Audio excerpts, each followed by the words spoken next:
It's such a joy to speak about the love of God. దేవుని ప్రేమ గురించి మాట్లాడడం అనేది ఎంతో ఆనందకరమైన విషయం. It is also such a joy to speak to people who are young. యవనస్తులైన వారితో మాట్లాడడం కూడా ఎంతో ఆనందకరమైన విషయం. No, I was thinking that if you can understand a little bit about God's love, that will make such a great change in your life. మీరు కొద్దిగా దేవుని ప్రేమను గనక అర్థం చేసుకున్నట్లయితే అది మీ జీవితంలో ఎంతో పెద్ద మార్పును తీసుకొస్తుంది. That is why I keep on for the last few meetings, I keep on in different meetings, keep on trying to emphasize the love of God. అందుకే వేరు కూడికల్లో కొద్ది రోజులుగా నేను దేవుని ప్రేమ గురించే నొక్కి చెప్తూనే ఉన్నాను. Today also I want to share something about the love of God. ఈ దినం కూడా నేను దేవుని ప్రేమ గురించే కొన్ని విషయాలు మీతో పంచుకోవాలనుకుంటున్నాను. The length of God's love, that is the length, we can say, is the length. మరి దేవుని యొక్క ప్రేమకి వెడల్పు అనేది ఒకటి ఉంది. The length, then the breadth, పొడవు, వెడల్పు, then the height, ఆ తర్వాత ఎత్తు, height, and then the breadth, ఆ తర్వాత లోతు. That we can understand that the length, the breadth, and the height and the depth, if you look at a building, a 10-story building, let us say. ఒక 10 అంతస్తుల భవనాన్ని గనక మీరు చూసినట్టయితే అప్పుడు ఆ ఎత్తు, లోతు, పొడుగు, వెడల్పు ఇవన్నీ మీకు అర్థమవుతాయి. Now that's a verse from Ephesians. I hope all of you know that reference. ఆ వచనం ఎఫెసీయులకు రాసిన పత్రికలోనిది. మీ అందరికీ అది తెలిసి ఉంటుందని అనుకుంటున్నాను. Paul uses an expression, the length, the breadth, height, and depth of God's love. అక్కడ పౌలు దేవుని ప్రేమకు సంబంధించి వెడల్పు, పొడుగు, ఎత్తు, లోతు అనే ఒక భావాన్ని వ్యక్తపరుస్తూ ఉన్నాడు. You can imagine a big building, 10-story building, let us say. ఉదాహరణకి మీరు ఒక 10 అంతస్తుల భవనాన్ని ఊహించుకోండి. And you know the length of that is from the beginning of the building till the end of that building. That is the length. కాబట్టి అప్పుడు ఆ భవనానికి మీకు దాని యొక్క పొడుగు ఎంతో మీకు తెలుస్తుంది. And then you have the breadth or the width. ఆ తర్వాత దాని వెడల్పు మీకు తెలుస్తుంది. That means from the front to the back. అంటే ఎదర నుంచి వెనక్కి. And then you have the height. ఆ తర్వాత మీకు ఎత్తు ఉంటుంది. That is from the ground floor, from the earth level to the topmost floor. భూమి మీద కింద స్థాయి నుంచి పై అంతస్తు చివరి వరకు ఉండేది ఎత్తు. Then what is the depth? మరి లోతు అంటే ఏంటి? That is the foundation. అదే పునాది. లోతు అనేది పునాది. Means from the surface it goes down. అంటే అది పైకి కనబడే దాని నుంచి ఇంకా లోతుగా వెళ్తుంది పునాది అనేది. Beloved brothers and sisters, whatever the devil may tell you or whatever you believe, but today you believe God's word. ప్రియ సహోదరి సహోదరులారా, అపవాది మీకు ఏం చెప్తున్నప్పటికీ, మీరు ఏమి నమ్ముతూ ఉన్నప్పటికీ, ఈ రోజు మాత్రం దేవుని మాటను దయచేసి నమ్మండి. There is a verse in the Bible which says, let God be true and every man a liar. బైబిల్లో ఒక వచనం ఉంది కదా, దేవుడే సత్యవంతుడు, నరులందరూ అబద్ధికులు. Let God be true. దేవుడే సత్యుడు. And then let every man be a liar. మనుషులందరూ అబద్ధికులు. It says in I hope you know that verse. It is somewhere in Romans. Let God be true and let every man be a liar. ఆ వచనం మీకు తెలిసి ఉండదు అనుకుంటున్నాను. రోమిలకు రాసిన పత్రికలో ఉంటుంది. That's an amazing passage, amazing word. అది అద్భుతమైన లేఖన భాగం, చక్కని మాట. Let God be true. దేవుడే సత్యవంతుడు. And let every man be a liar. మనుషులందరూ అబద్ధికులు. So remember that the depth of the height and the depth and the width and the length of God's love for you. కాబట్టి మీ ఎడల దేవునికున్న ప్రేమ విషయమై ఆ పొడుగు, వెడల్పు, ఎత్తు, లోతును గమనించండి. So first of all, I want to show, and therefore the love of God is manifested to us and you and me. కాబట్టి దేవుని ప్రేమ మీకు నాకు ప్రత్యక్షపరచబడింది. From these, I just want to take only 6 verses. నేను కేవలం 6 వచనాలు మాత్రమే తీసుకోవాలనుకుంటున్నాను And ఈ I'll రోజు. show you 5 ways by which God expresses his love for you. నీ ఎడల దేవుడు తన ప్రేమను 5 విధానాల్లో వ్యక్తపరుస్తున్న దాన్ని చూద్దాం. Yeah, in 5 different ways, I'll show you today from 6 verses, from 5 different ways that how the Lord loves you. 6 వచనాల్లో నుండి దేవుడు మిమ్మల్ని ఎలా ప్రేమిస్తున్నాడు అనే దాని గురించి 5 విధానాల్లో ఉన్నదాన్ని మీకు చూపిస్తాను. And and it says in chapter 8, Romans chapter 8. రోమీయులకు రాసిన పత్రిక 8వ అధ్యాయం. I want to show you first of all from verse 33. మొదటగా 33వ వచనం నుంచి నేను మీకు చూపిస్తాను. There it says God shows your love by justifying you. అక్కడ ఏమని చెప్తూ ఉందంటే దేవుడు మిమ్మల్ని నీతిమంతులుగా తీర్చడం ద్వారా ఆయన మిమ్మల్ని ప్రేమిస్తున్నాడు. You know, there are so many ways by which the Lord expresses love, but I want to show today only 5 just to encourage you. దేవుడు అనేక విధానాల్లో తన ప్రేమను మన ఎడల చూపిస్తూ ఉన్నాడు, కానీ మిమ్మల్ని ప్రోత్సహించడానికి ఈ రోజు కేవలం 5 విధానాలు మాత్రమే మీకు చూపించాలనుకుంటున్నాను. He justifies you. ఆయన మిమ్మల్ని నీతిమంతులుగా తీరుస్తున్నాడు. How does he justify? ఎలాగా నీతిమంతులుగా తీరుస్తున్నాడు? What do you mean by justification? నీతిమంతులుగా తీర్చబడ్డం అంటే ఏంటి? For justifying means God forgives you.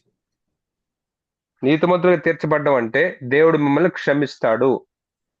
Justifying it also means that he will not remember your sins. అలాగే నీతిమంతులుగా తీర్చబడ్డం అంటే మీ పాపాలకి ఎన్నడూ జ్ఞాపకం చేసుకోనడానికి కూడా అర్థము. Justifying also means that God looks at us as if you have not sinned. నీతిమంతులుగా తీర్చబడ్డం అంటే ఇంకొక అర్థం ఏంటంటే మనం ఎన్నడూ పాపం చేయలేదు అన్నట్టుగా దేవుడు మనల్ని చూస్తాడు. And finally, justification means God puts the righteousness of Christ on you. చివరిగా నీతిమంతులుగా తీర్చబడ్డం అంటే క్రీస్తు యొక్క నీతిని ఆయన మీ మీద పెడతాడు. So when God looks at you, God sees Christ in you. కాబట్టి దేవుడు మిమ్మల్ని చూసినప్పుడు మీలో క్రీస్తుని ఆయన చూస్తాడు. And that is called justification. మరి నీతిమంతులుగా తీర్చబడ్డం అంటే అదే. So this is one of the 5 blessings that we have because of love of God towards you. నీ ఎడల దేవునికున్న ప్రేమను బట్టి ఈ యొక్క నీతిమంతులుగా తీర్చబడిన దాంట్లో ఇవి కలిగి ఉంటారు. In this connection, I want to show you this verse in chapter 6 of 1 Corinthians. దీనికి సంబంధించి 1 కొరింథీయులకు రాసిన 6వ అధ్యాయం నుంచి ఒక వచనం నేను మీకు చూపించాలనుకుంటున్నాను. 1 Corinthians chapter 6 verse 11.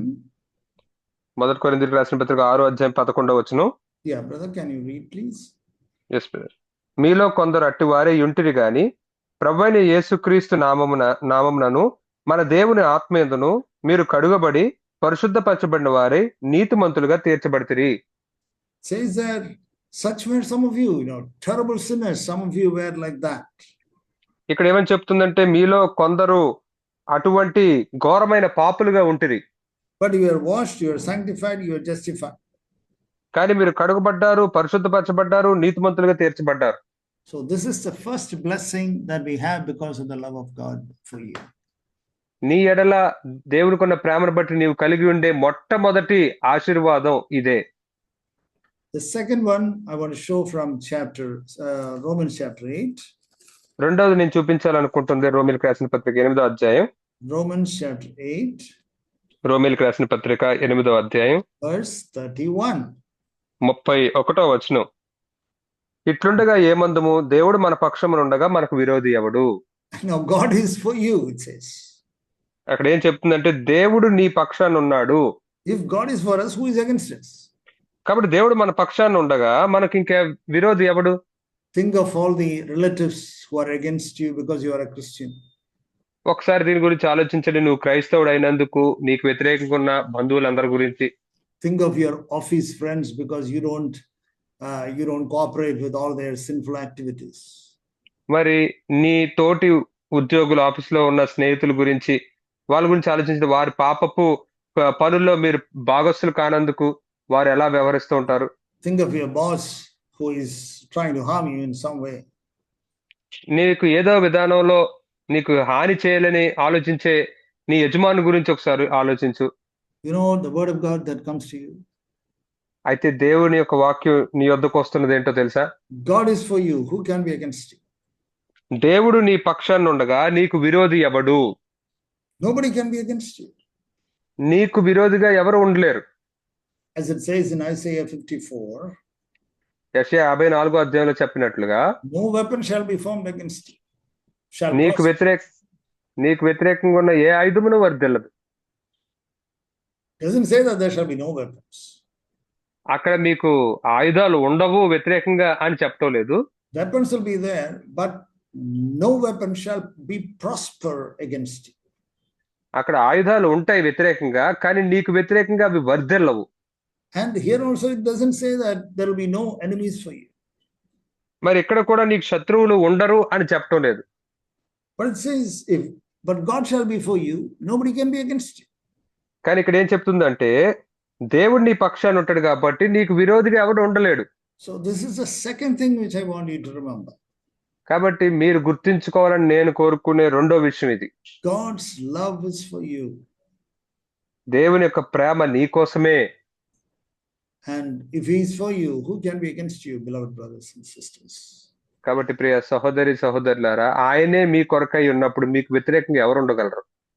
You know, devil sometimes comes and tells you that, oh, God is against you and God will harm you, or this will harm you, and this will affect your promotion, this will affect your job, this will affect your education. మరి కొన్నిసార్లు అపవాది వచ్చి దేవుడు నీకు విరోధిగా ఉన్నాడు, ఆయన చేసే ఈ పని నీకు హాని చేస్తుంది, లేకపోతే నీకు ప్రమోషన్ లేకుండా చేస్తుంది, నీ చదువులో నీకు ఇబ్బంది కలిగిస్తుంది అని వచ్చి అబద్ధాలు చెప్తాడు. You have to compromise, you have to bow down, and you have to do something evil. Only then you will get a promotion, you will get a job. మరి నువ్వు రాజీ పడిపోవాలి, లేకపోతే నువ్వు అక్కడ నమస్కరించాలి, అప్పుడే నీకు పదోన్నతి వస్తుంది, లేకపోతే నీకు ఉద్యోగం వస్తుంది. You have to sign some false statement, then only you will get a job. ఒక తప్పుడు యొక్క మాటలకు నువ్వు సంతకం పెట్టాలి, అప్పుడే నీకు ఉద్యోగం వస్తుంది. You have to do something compromising act you have to do, then only then you will be able to come up in life. ఏదో ఒక రాజీ పడిపోయిన ఒక పని నువ్వు చెయ్యాలి, అప్పుడే నువ్వు జీవితంలో పైకి రాగలవు అని అపవాది చెప్తాడు. No, beloved brothers and sisters, it should not be like that. లేదు ప్రియ సహోదరి సహోదరులారా, అది ఆ విధంగా ఉండకూడదు. If God is for you, who can be against you? దేవుడు మీ పక్షం ఉండగా మీకు విరోధి ఎవడు? As we sang in that song, hold on to the promises of God. మనం ఇప్పుడు ఆ పాటలో పాడుకున్నట్లుగా దేవుని యొక్క వాగ్దానాలను మనం పట్టుకొని ఉందాం. Standing on the promises of God. దేవుని వాగ్దానాల మీద నిలిచి ఉండడం. You have to stand on the promises of God which are given in the word of God. దేవుని వాక్యంలో ఇవ్వబడిన దేవుని వాగ్దానాల మీద మీరు నిలబడి ఉండాలి. When God gives you promises in the word of God, దేవుని యొక్క వాక్యంలో దేవుడు మీకు వాగ్దానాలు ఇచ్చినప్పుడు, and you have to hold on to that. మీరు వాటిని పట్టుకుని ఉండాలి. And when you hold on to that, it will be fulfilled. మీరు వాటిని పట్టుకుని ఉంటే అవి నెరవేర్చబడతాయి. So remember the first promise that we heard. కాబట్టి మనం విన్న మొదటి వాగ్దానం జ్ఞాపకం ఉంచుకోండి. He justifies you. ఆయన మిమ్మల్ని నీతిమంతులుగా తీరుస్తాడు. Number 2. రెండవది, the second one we heard. మనం విన్న రెండో విషయం, when God is for you, nobody can be against you. దేవుడు మీ పక్షాన ఉండగా మీకు వ్యతిరేకంగా ఎవరు ఉండలేరు. But you have to have faith, and you should have the humility towards God, then God shall be with you. కానీ మీరు విశ్వాసాన్ని కలిగి ఉండాలి. దేవుని ఎడల మీరు దీనత్వాన్ని కలిగి ఉన్నప్పుడు ఆయన మీకు తోడుగా ఉంటాడు. Now I want to show you the third thing. ఇప్పుడు నేను మీకు మూడో విషయాన్ని చూపించాలనుకుంటున్నాను. Verse 32, brother, can you read please? 32వ వచనాన్ని ఒకసారి చదువుకుందాం. తన సొంత కుమారుణ్ణి అనుగ్రహించుటకు వెనుక తీయక మన అందరి కొరకు ఆయనను అప్పగించిన వాడు ఆయనతో పాటు సమస్తమును మనకెందుకు అనుగ్రహింపబడు? God has not spared his own son. దేవుడు తన సొంత కుమారుని ఇచ్చుటకే ఆయన వెనుకాడలేదు. God has given you his son. దేవుడు తన కుమారుని నీ కొరకు ఇచ్చాడు. And Paul is asking, will God stop giving you other needs? అయితే ఇక్కడ పౌలు అడుగుతూ ఉన్నాడు, మరి దేవుడు వేరే అవసరతలు నీకు ఇవ్వకుండా ఆయన ఆపుతాడా? Will God say that, okay, I won't give you this? మరి దేవుడు నేను నీకు ఇది ఇవ్వను అని చెప్తాడా? I won't give you that, I won't give you this. నేను నీకు అది ఇవ్వను, నేను నీకు ఇది ఇవ్వను అని చెప్తాడా? Your food, నీ ఆహారం, your water, నువ్వు త్రాగే నీళ్లు, your dress, నీవు వేసుకునే వస్త్రాలు, your job, ఉద్యోగం, education, Vidya, a life partner, జీవిత భాగస్వామి, a house. ఇల్లు. Will not God give you all these? మరి దేవుడు ఇవన్నీ మీకు ఇవ్వడా? How quickly, the devil comes and tells you, and you say, yeah, it is difficult. I don't know whether it will happen, that will happen, whether I'll get or not. మరి వెంటనే అపవాది వచ్చి ఏం చెప్తాడంటే, ఇది చాలా కష్టమైంది, ఇది నిజంగా జరుగుతుందో లేదో, అది జరుగుతుందో లేదో, ఇది జరుగుతుందో లేదో. Will I be able to pass this exam? అసలు ఈ పరీక్ష నేను pass అవ్వగలుగుతానా? Will I be able to, even if I pass, will I get a job? అసలు నేను ఒకవేళ పాస్ అయినా నాకు ఉద్యోగం వస్తుందా అంటావా? Beloved brothers and sisters, let us always remember, will he not freely give us all things? Verse 32. కాబట్టి ప్రియ సహోదరి సహోదరులారా, మనం ఎల్లప్పుడూ ఈ విషయాన్ని జ్ఞాపకుంచుకుందాం. ఆయన సమస్తమును మన కొరకు ఉచితముగా ఇవ్వడా? Samastamu, that means everything, all things. ఆయన సమస్తమును. Yeah. He will give you everything. He will give you all things. Whatever your needs are, God shall meet all your needs. కాబట్టి నీ అవసరాలు ఏదైనప్పటికీ కూడా దేవుడు నీ అవసరాలన్నిటినీ తీరుస్తాడు. This is the promise that you have. కాబట్టి నీవు కలిగి ఉన్న వాగ్దానం ఇది. Because God's heart is burning with love for you. ఎందుకంటే దేవుని యొక్క హృదయం నీ కొరకైన ప్రేమతో మండుతూ ఉంది. But will you believe that? కానీ నువ్వు దాన్ని నమ్ముతున్నావా? Lord, I want to believe that, Lord. ప్రభువా, నేను దాన్ని నమ్మాలనుకుంటున్నాను. Many people have got this question. Oh, you people talk about holiness, you talk about bearing the cross, you are talking about victory over sin, sanctification, all that. But okay, brother. But will I get a job? మరి మీరు అంటారు, మీరందరూ పరిశుద్ధత గురించి, సెలవెత్తుకోవడం గురించి, పాపమే జయం గురించి, పరిశుద్ధపరచబడడం గురించి, వీటన్నిటి గురించి మాట్లాడుతున్నారు. సరే, కానీ నాకు అసలు ఉద్యోగం వస్తుందంటారా? Will I pass in my exam? నా పరీక్షలో అసలు నేను పాస్ అవుతానంటారా? Dear brothers, dear sisters, believe God's word. ప్రియ సహోదరి సహోదరులారా, దేవుని యొక్క వాక్యాన్ని నమ్మండి. He will give you freely. ఆయన ఉచితంగా ఇస్తాడు. If you are willing to believe. మీరు నమ్మడానికి ఇష్టపడినట్లయితే. That's what Jesus said, in Luke chapter 18, I think. Jesus said, when I come back, will I find any faith? అందుకే యేసయ్య లోకసువార్త 18వ అధ్యాయంలో మనం చూస్తాం కదా, ఆయన ఇలా అన్నాడు, నేను తిరిగి వచ్చినప్పుడు ఎవరినైనా విశ్వాసాన్ని నేను కనుగొంటానా? Will I be able to find any faith in this earth when I come back? ఈ భూమి మీద నేను తిరిగి వచ్చినప్పుడు విశ్వాసాన్ని కనుగొంటానా అని అడిగాడు. Dear brothers and sisters, do not put God to shame. ప్రియ సహోదరి సహోదరులారా, దేవునిని సిగ్గుపరచద్దు. He will not let you down. ఆయన మిమ్మల్ని వదిలిపెట్టడు. But you can let God down by your unbelief. కానీ మీ అపనమ్మకం ద్వారా దేవుణ్ణి మీరు విడిచిపెట్టేయచ్చు. By questioning his love for you. మీ ఎడల ఉన్న ఆయన ప్రేమని ప్రశ్నించడం ద్వారా. When the people of Israel started from Egypt to the promised land, it was only just 2 years they should have come to the land of Canaan. మనం చూసినట్టయితే ఇజ్రాయేలీలు ఐగుప్తు నుంచి వాళ్ళు వాగ్దాన దేశమైన కనానుకు బయలుదేరి వచ్చినప్పుడు వాళ్ళు 2 సంవత్సరాల్లో అక్కడికి వచ్చేయాలి. But they took 40 years. కానీ వారికి 40 సంవత్సరాలు పట్టింది. Do you know the reason? దానికి కారణం ఏంటో మీకు తెలుసా? Only one reason. ఒకే ఒక కారణం. Because they did not believe in the goodness and the love of God. ఎందుకంటే వారు దేవుని యొక్క మంచితనములోను ప్రేమలోను విశ్వాసం ఉంచలేదు, నమ్మలేదు. God has brought us out of Egypt to this place to kill us. దేవుడు మమ్మల్ని ఐగుప్తులో నుంచి ఇక్కడికి చంపడానికి తీసుకొచ్చాడు. That is what he said. That's what the people said. అదే ఆ ప్రజలు అన్నారు. And God was so angry with them. అయితే దేవుడు వారి విషయమై ఎంతో కోపంగా ఉన్నాడు. Even on the way to in the Sea of Galilee when they had the storm. You know the మరి problem they had? గలిలయ సముద్రంలో వారు వెళ్తూ ఉన్నప్పుడు వారికి ఆ యొక్క తుఫాను వచ్చినప్పుడు అక్కడ ఉన్న సమస్య ఏంటో చూసారా? You know, the disciples were saying, Lord, you are sleeping. You are not bothered that we are dying. అక్కడ శిష్యులు ఏమంటూ ఉన్నారంటే, ప్రభువా నువ్వు నిద్రపోతూ ఉన్నావు, మేము నశించిపోతున్నాం, నీకు చింత లేదా? And then the Lord was so angry with them. అప్పుడు దేవుడు వారి మీద ఎంతో కోపంగా ఉన్నాడు. Do not doubt in the goodness of God, beloved brothers and sisters. ప్రియ సహోదరి సహోదరుల, దేవుని ప్రేమలోని మంచితనాన్ని మీరు సందేహించద్దు.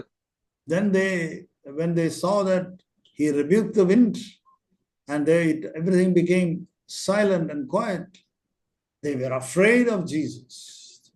మరి ఆయన ఆ యొక్క తుఫాన్ని గద్దించినప్పుడు అదంతా నిమ్మలంగా అయిపోయినప్పుడు వారు యేసయ్యను చూసి భయపడ్డారు.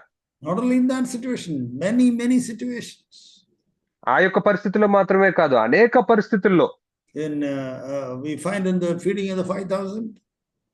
5,000 మందిని పోషించిన సంగతుల్లో కూడా they all saw that he was feeding more than 5,000, maybe 10,000 people. వారందరూ చూశారు ఆయన సుమారుగా 10,000 మందిని పోషించడాన్ని. But then after 2 weeks there was another crowd of 4,000 people. అయితే 2 వారాల తర్వాత ఇంకొక 4,000 మంది గుంపు ఉన్న సమూహం అక్కడ ఉంది. And then they were wondering, what will we do? Where shall we go for the food? అప్పుడు మనం ఏం చేయాలి, ఆహారం కోసం ఎక్కడికి వెళ్ళాలని వాళ్ళు వెతుకుతూ ఉన్నారు. You know, dear brothers and sisters, the unbelief is so deep rooted in us. చూసారా ప్రియ సహోదరి సహోదరులారా, ఈ యొక్క అపనమ్మకం అనేది మనలో ఎంతో లోతుగా నాటబడిపోయింది. Will you trust the Lord tonight? ఈ రాత్రి మీరు ప్రభువుని నమ్ముతారా? In Matthew chapter 6. మత్తయి సువార్త 6వ అధ్యాయంలో verse 33, we know that. మనకు తెలిసిన వచనమే 33వ వచనం. Yeah, can you read that, brother? Yes. కాబట్టి మీరు ఆయన రాజ్యమును నీతిని మొదట వెతకుడి, అప్పుడు అవన్నీ మీకు అనుగ్రహింపబడును. All these things shall be added. అవన్నీ మీకు అనుగ్రహింపబడును. What are all these things? అవన్నీ అంటే ఏంటివి? Verse 31. 31వ వచనం. ఏమి తిందుమో, ఏమి త్రాగుదుమో, ఏమి ధరించుకుందుమో అని చింతింపుకుడి. It says about 4 things there. అక్కడ 4 విషయాల గురించి చెప్పబడింది. 3 things it says. 3 విషయాల గురించి చెప్పబడింది. Eating, drinking, clothing. తినడం, త్రాగడం, ధరించుకోవడం. Yeah, clothing involves a house. That means any type of covering for your body. It can be clothes, it can be house. కాబట్టి ధరించడం అనేది దాంట్లోనే ఇల్లు కూడా ఉంటది. నీవు వస్త్రాలు ధరించుకుంటావు, లేదా ఇల్లును కూడా నీ పైన ధరించుకుంటావు. What is the mark of a Gentile who is an unbeliever, who does not believe in Christ? What is that mark of that man? మరి ఒక అన్యుడు క్రీస్తుని విశ్వసించిన వాడు, ఒక అన్యుడికి ఉండే గుర్తేమిటి? He will seek for these 4 things. All his life he'll be seeking for that. తన జీవితం అంతా ఈ 4 విషయాల కోసం వెతుకుతూనే ఉంటాడు. Verse 32. 32వ వచనం. Yeah, that is what it says. అదే ఇక్కడ చెప్తూ ఉంది. We should not be like that. మనం ఆ విధంగా ఉండకూడదు. When God leads us to the opportunities, and when God leads us, tells us, okay, do this and work hard, and God will give you ability, the intelligence, and God will add all these things for us. కాబట్టి మీకు ఏదైనా అవకాశం దేవుడు ఇచ్చినప్పుడు, సామర్థ్యాన్ని ఇచ్చినప్పుడు, నేను చేయలేను అనుకోకుండా దేవుడు మనకు కావాల్సిన సామర్థ్యాలు అన్నిటిని ఇస్తాడు. మనం కష్టపడాలి. Okay, let us come back to Romans chapter 8. అట్లా తిరిగి మనం రోమీయులకు రాసిన పత్రిక 8వ అధ్యాయం దగ్గరికి First of all, we saw that he justifies us. మొదటగా ఆయన మనల్ని నీతిమంతులుగా తీరుస్తాడని చూసాము. Then we saw that when God is for us, nobody can be against us. తర్వాత దేవుడు మన పక్షం ఉండగా మనకు విరోధిగా ఎవరు ఉండరని చూసాం. Yeah, there will be always enemies coming up, criticizing, finding fault with what you have done, accusing. That is there in the world. కాబట్టి ఎల్లప్పుడూ కూడా మనం ఏం చేసామో దాన్ని బట్టి దాంట్లో తప్పు పట్టుకోవడానికి వెతికే శత్రువులు ఉంటూ ఉంటారు ఈ లోకంలో ఎప్పుడు. But none of those schemes of the evil ones shall prosper. కానీ ఆ దుష్టుని యొక్క ఈ పన్నాగాలు ఏమీ కూడా వర్ధిల్లవు. Then thirdly, we saw that he will give us freely all these things, all the earthly needs, will be given to us when we seek God తర్వాత in humility and the fear of God. తర్వాత మనం మూడోదిగా ఏం చూసామంటే మనం దీనత్వంలోను దేవుని భయంలోను మనం ఆయన వెతుకుతూ ఉన్నప్పుడు ఈ భూలోకంలో మనకు కావాల్సిన వాటన్నిటినీ కూడా ఆయన మనకిస్తానని వాగ్దానం చేశాడు. And the fourth blessing, తర్వాత 4వ ఆశీర్వాదం verse 28. 28వ వచనం. Yeah. దేవుణ్ణి ప్రేమించు వారికి అనగా ఆయన సంకల్పం చొప్పున పిలువబడిన వారికి మేలు కలుగుటకై సమస్తమును సమకూడి జరుగుచున్నవని ఎరుగుదుము. Yeah, but in the English it is slightly different. అయితే ఇంగ్లీష్ లో కొంచెం వేరుగా ఉంది. It says, we know that God causes all things to work together for your very best. అయితే అక్కడ మన ఫుట్ నోట్ లో చూడొచ్చు, మేలు కలుగుటకై దేవుడు సమస్తమును సమకూర్చి జరిగించుచున్నాడు. Yeah, God is doing lot of things around you to work for your very best. దేవుడు ఏం చేస్తున్నాడంటే నీకు మేలు కలుగుటకై నీ చుట్టూ జరుగుతున్న పరిస్థితులన్నిటినీ ఆయన జరిగిస్తూ ఉన్నాడు మేలు కలగడానికి. God causes all things. దేవుడు వాటన్నిటినీ కలుగు చేస్తూ ఉన్నాడు. Yeah, so many things are happening, good things, bad things, pleasant things, unpleasant things, failures, success, everything, defeats, victories. చాలా విషయాలు, మంచి విషయాలు, చెడ్డ విషయాలు, ఓటములు, గెలుపులు, చాలా విషయాలు మన చుట్టూ జరుగుతూ ఉన్నాయి. So a lot of things are happening. చాలా విషయాలు మన చుట్టూ జరుగుతూ ఉన్నాయి. In your life, you look at your life in the past 1 year. గత 1 సంవత్సరం మీ జీవితాన్ని ఒకసారి చూసుకోండి. If you love God, if you say, Lord, with all my heart, I want to love you, I want to live for you. మీరు మీ హృదయం అంతటితో ప్రభువా నేను నీకోసమే జీవించాలనుకుంటున్నాను మీరు చెప్పి ఉన్నట్లయితే, You know what God will tell you? దేవుడు మరి ఏం చెప్తాడో తెలుసా మీకు? My son, my daughter, నా కుమారుడా, నా కుమార్తె, I will cause all those things that happened in the last 365 days for your very best. నీ యొక్క గత 365 సంవత్సరాల్లో 365 రోజుల్లో జరిగిన వాటన్నిటినీ కూడా నీకు శ్రేష్టంగా మేలు కలుగుటకే నేను జరిగిస్తాను అంటున్నాడు. I will cause all those things for your very best. నీకు మేలు కలుగుటకే వాటన్నిటినీ నేను జరిగిస్తాను. What other promise you need? ఇంకా వేరే ఏ వాగ్దానం మీకు అవసరం అసలు? Everything he will cause. సమస్తమును ఆయనే చూసుకుంటాడు, దగ్గరుండి జరిగిస్తాడు. It says in Jeremiah 29:11. 29:11 ఏమని చెప్తుందంటే, His plans are for your welfare and peace. ఆయన నీ మేలు కొరకే, ఆయన సమస్తమును, ఆయన ప్రణాళికలన్నీ నీ క్షేమం కొరకే ఉన్నాయి. All the plans are for your welfare. God has got a tremendous plan for you. It is for your welfare and for your very best and peace. మరి దేవుడు చాలా గొప్ప ప్రణాళికలు నీ కొరకై కలిగి ఉన్నాడు. అవన్నీ కూడా నీకు క్షేమం కలిగించడానికి, నీకు సమాధానాన్ని కలిగించడానికి, నీకు మేలు కలిగించడానికి. Dear brothers, dear sisters, won't you believe such a good father? ప్రియ సహోదరి సహోదరులారా, ఇంత మంచి తండ్రిని మీరు నమ్మరా? Won't you believe such a father? అటువంటి తండ్రిని మీరు నమ్మరా? What do you mean to say that? I didn't say anything from my own brains or my own thoughts. I didn't say. నా సొంత మెదడులోంచో, నా సొంత ఆలోచనలోంచో నేను ఇవేమీ చెప్పలేదు. I just read some verses which is there in your Bible also. మీ బైబిల్లో కూడా ఉన్న కొన్ని వచనాలనే నేను చదివాను. And these words were written in the Bible by God. మరి ఈ వచనాలు దేవుని చేత బైబిల్లో రాయబడ్డాయి. Now, if you are not believing, who is a loser? Not God. మీరు నమ్మకపోతే నష్టపోయేది ఎవరు? దేవుడు కాదు. Not I. నేను కాదు. Not God. దేవుడు కాదు. Not anyone else. ఇంకెవ్వరూ కాదు. Nobody is a loser. ఎవ్వరూ నష్టపోరు. You are the loser. కానీ నువ్వు నష్టపోతావు. If you don't believe that, దాని కనుక నువ్వు నమ్మకపోతే, you don't have to believe me if I'm telling my own ideas. నా సొంత ఆలోచన కనుక నేను చెప్తూ ఉన్నట్లయితే మీరు నన్ను నమ్మక్కర్లేదు. You don't have to believe me. మీరు నన్ను నమ్మక్కర్లేదు. Oh brother, that is your own idea, your own interpretation. ఓ సహోదరుడు, అది మీ సొంత ఆలోచన, మీ సొంత వివరణ. I am not telling my interpretation, my thoughts here. నేను నా వివరణలో నా ఆలోచనలు ఇక్కడ చెప్పడం లేదు.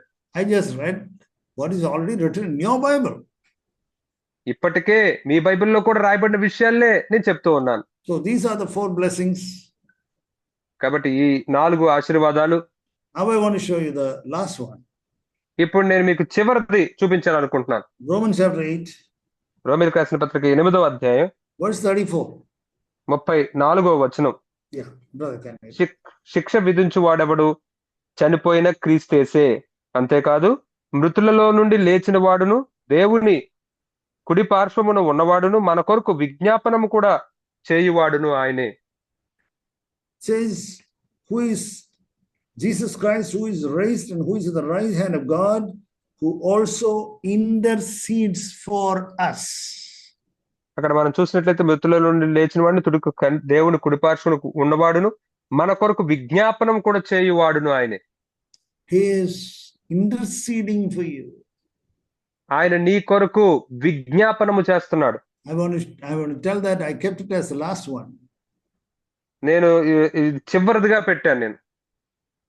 Dear brothers, dear sisters, do you know that God is a God who intercedes for you? ప్రియ సహోదరి సహోదరుడా, దేవుడు నీ కొరకు విజ్ఞాపనం చేసే దేవుడు అని నీకు తెలుసా?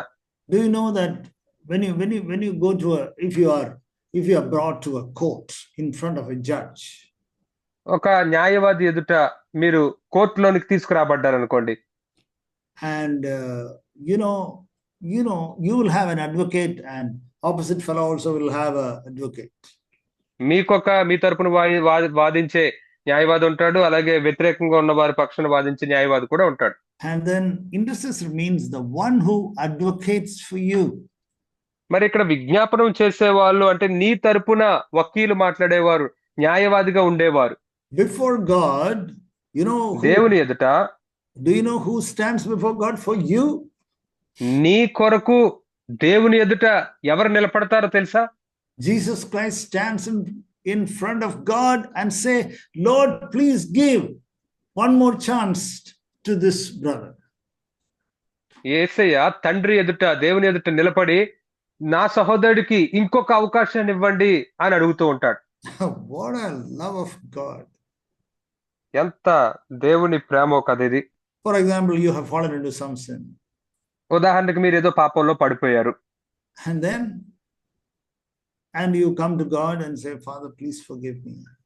ఆ తర్వాత మీరు దేవుడి దగ్గరికి వచ్చి, తండ్రి దగ్గరికి వచ్చి, తండ్రి నన్ను క్షమించండి దయచేసి అని అడిగారు.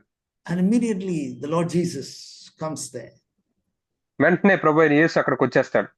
Yeah, Father, please remember my blood and forgive this child of mine, this younger brother of mine, younger sister of mine. Please forgive her. ప్రియ తండ్రి, దయచేసి నా రక్తాన్ని జ్ఞాపకం చేసుకుని నా యవ్వన సహోదరుడు, నా యవ్వన సహోదరిని దయచేసి క్షమించండి అని వేడుకుంటాడు. Immediately Father says, sure. వెంటనే తండ్రి అంటాడు, ఖచ్చితంగా. The love of God. దేవుని యొక్క ప్రేమ. He is an advocate for you. ఆయన నీ తరపున వాదించే ఉత్తరవాది, న్యాయవాది. Maybe that you are joined in a new project or in a new company or in a new job and you are unable to do that well. బహుశా నువ్వు ఒక కొత్త ఉద్యోగంలో, కొత్త ప్రాజెక్ట్ లో, కొత్త పనిలో ఉన్నావేమో, అది నువ్వు చేయలేకపోతూ ఉన్నావేమో. And you try with your own brains and you ask your friends and your own struggle till 1 o'clock in the night. నీ సొంత మెదడుతో దాన్ని చేయడానికి ప్రయత్నించావు, నీ స్నేహితులను అడిగావు, రాత్రి ఎంతో సేపు గడిచిపోయేంత వరకు ఎంతో ప్రయత్నిస్తూ ప్రయాసపడుతూ ఉన్నావు. You are unable to do anything. అయితే నువ్వేం చేయలేకపోతున్నావు. I want to suggest a better way. అయితే ఒక శ్రేష్టమైన విధానాన్ని మీకు సూచన చేద్దాం అనుకుంటున్నాను. Pray. ప్రార్థించు. Ask the Lord Jesus to help you. నీకు సహాయం చేయమని ప్రభువుని యేసుని అడుగు. And immediately the Lord will give you some extra intelligence, extra something which you have never seen, another way to look at the whole problem from a different angle. అప్పుడు వెంటనే ప్రభువైన యేసు నీకు ఇంకా ఉన్నతమైన అవసరమైన తెలివితేటల్ని ఇప్పటి వరకు నువ్వు చూడని విధానంలో దాన్ని నువ్వు చూచుటకు ఆయన నీకు సహాయం చేస్తాడు. And all of a sudden you get the solution. అకస్మాత్తుగా నీకు దానికి కావాల్సిన పరిష్కారం దొరుకుతుంది. Dear brothers and sisters, it is not cognable story. ప్రియ సహోదరి సహోదరులారా, ఇది ఏదో నోటుకి వల్లించి చెప్పిన కథలు కాదు. This is actual reality which I myself have experienced in my life. ఇది వాస్తవం. నిజానికి నా జీవితంలో నేను దీన్ని అనుభవించాను. Not only me. నేనే కాదు. So many other brothers, including brother Enosh, who is translating. అనేకులు సహోదరులు ఎనోష్ బ్రదర్ కూడా దీన్ని అనుభవించారు. Something which you think that there is no solution. దీనికి అసలు పరిష్కారమే లేదని మీరు ఏదైతే అనుకుంటున్నారో దాని గురించి Suddenly there is an intercession, there is an advocate coming and pleading for you. అక్కడ వెంటనే ఒక న్యాయవాది వచ్చి, ఒక ఉత్తరవాది వచ్చి మీ తరపున బతిమాలుకుంటూ ఉంటాడు. Finally, I want to show this verse in 1 John chapter 2. చివరగా యోహాను రాసిన మొదటి పత్రిక 2వ అధ్యాయంలోని వచనాన్ని మీకు చూపించాలనుకుంటున్నాను. Chapter 2 verse 1. 2వ అధ్యాయం మొదటి వచనం. నా చిన్నపిల్లలారా, మీరు పాపం చేయకుండాటకై ఈ సంగతులను మీకు రాయిచున్నాను.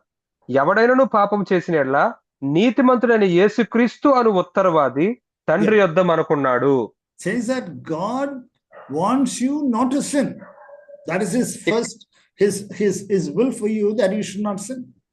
ఇక్కడ మనం చూసినట్లయితే దేవుడు మీరు పాపం చేయకుండా ఉండాలని కోరుకుంటున్నాడు. అది మీ పట్ల ఆయనకున్న చిత్తం. అది మొట్టమొదటి ప్రథమమైన చిత్తం. అది That is God's will for you.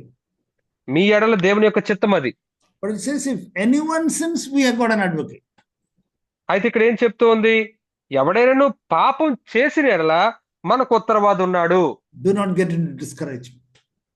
నిరుత్సాహంలోనికి వెళ్ళొద్దు. Do not get into discouragement and condemnation because you have fallen into some sin.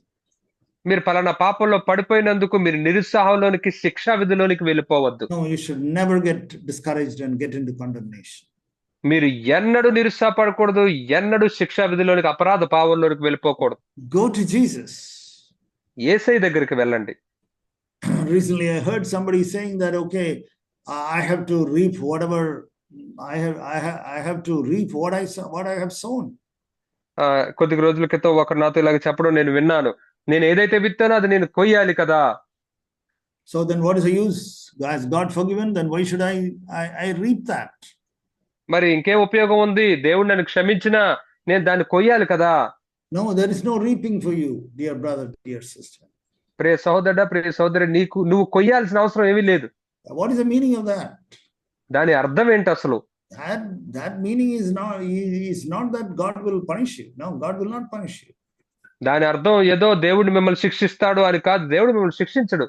If you are a chain smoker and then you repent, you will not go to hell, but you may get some disease in your lungs. ఒకవేళ మీరు ఎడతెక్కకుండా పొగ తాగే వ్యక్తి అయితే గనక మీరు క్షమించమని అడిగినప్పుడు మీరు పరలోకానికి వెళ్ళొచ్చేమో గానీ దానివల్ల మీకు ఊపిరితిత్తుల్లో ఒక వ్యాధి ఏమైనా రావచ్చు. Yeah, that may or may not come. అది రావచ్చు, రాకపోవచ్చు. And God may heal or may not heal. దేవుడు స్వస్థపరచొచ్చు లేదా స్వస్థపరచకపోవచ్చు. But there is no spiritual punishment. కానీ దాని విషయమై ఆత్మీయమైన శిక్ష అంటూ ఏమీ ఉండదు. Jesus Christ has died for you. యేసుక్రీస్తు నీ కొరకు చనిపోయాడు. So dear brothers and sisters, remember these five effects of God's love. కాబట్టి ప్రియ సహోదరులారా, దేవుని ప్రేమ యొక్క ఈ 5 ప్రభావాలను దయచేసి జ్ఞాపకం ఉంచుకోండి. మొదటిది, Number 1, he justifies us. మొదట ఆయన మనల్ని నీతిమంతులుగా తీరుస్తాడు. Number 2, if he's for you, who can be against you? రెండవది, ఆయన మీ పక్షాన ఉన్నప్పుడు మీకు వ్యతిరేకంగా ఎవరు ఉండగలరు? He will give us everything freely to you. ఆయన సమస్తమును మీకు ఉచితంగా ఇస్తాడు. And he will cause all things to work together for your very best. మరియు సమస్తము మీకు మేలు కలుగునట్లు ఆయన జరిగిస్తాడు. And fifthly, he's a living advocate, intercessor for you. ఐదవదిగా ఆయన సజీవంగా ఉన్న మీ పక్షాన మాట్లాడే ఉత్తరవాది, విజ్ఞాపన చేసేవాడు. Don't forget that. దాన్ని మర్చిపోవద్దు. And meditate on the love of God. మరియు దేవుని ప్రేమ మీద మీరు ధ్యానించండి. Shall we pray? ప్రార్థించుకుందామా? Father, we praise you, we thank you, Lord, for the word. తండ్రి, మేము మిమ్మల్ని స్తుతిస్తూ ఉన్నాం, మీ కృతజ్ఞత చెల్లిస్తున్నాం ఈ వాక్యాన్ని బట్టి. Thank you, Lord, for the word that you given to us. మాకు నీవిచ్చిన ఈ మాటను బట్టి వందనాలు. Thank you, Father, you love us so much. వందనాలు తండ్రి, మీరు మమ్మల్ని ఎంతగానో ప్రేమిస్తూ ఉన్నారు. Lord, help us, Lord, to grow in this faith.